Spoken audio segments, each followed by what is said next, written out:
Hello po, ako si John, 14 years kidney transplant.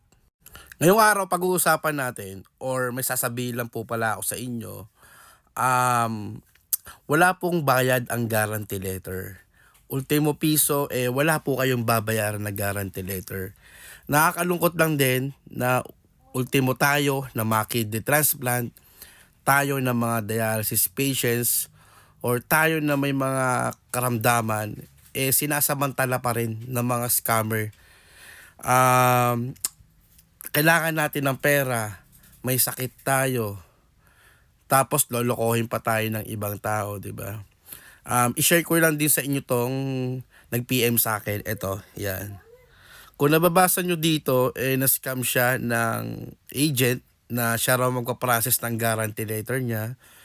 So, yung sender sa atin, nagpadala ng 30,000 pesos, yung 20 down payment para sa service, ito.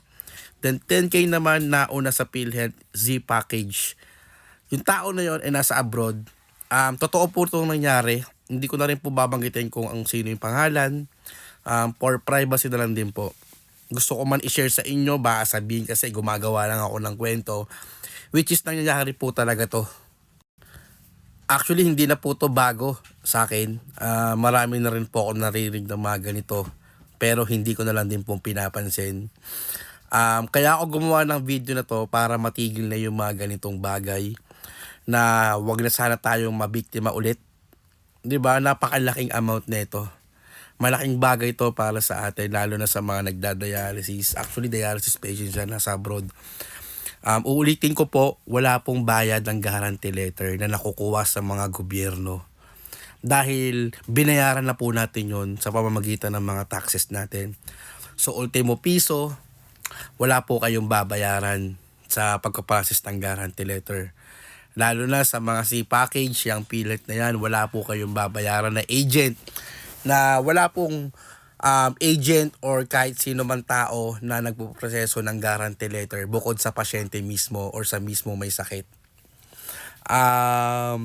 Paano ba? Ang mga scammer kasi hindi natin sila maano eh. Bali na sa sarili na lang natin kung paano tayo mag-iingat, 'di ba? Kaya gumawa ako ng video na to for awareness na rin din. To remind you na walang bayad ang guarantee letter. Kaya gumawa ako ng mga content na ganito para makatulong sa inyo. Kung sino man ang magpi-PM sa inyo na nag-aalok na sila ang magpo-process ng guarantee letter nila, or kahit na kidney transplant na magpo-process ng kidney transplant, wag nyo pong tatangkilikin kasi hindi po totoo yun. Pineperahan lang po kayo at mauubos lang po ang pera nyo na walang nangyayari. Illegal po yung ginagawa nila and hindi po sila makakatulong sa inyo.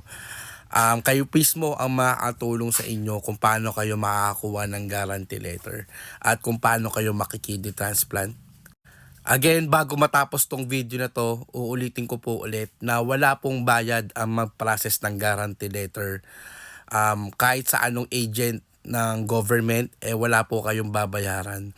Lahat po ito libre, lahat po ito galing sa mga taxes natin. At sana nakatulong tong video na to, and please lang pa-share tong video na to sa mga kaibigan nyo na para hindi na rin sila maloko tulad na nangyari dito. Ayun lang po, ingat po palagi kung nasan man tayo, kung anong ginagawa natin, mas importante pa rin ang sarili natin, ang kalusugan natin. Ingat po palagi and God bless sa ating lahat.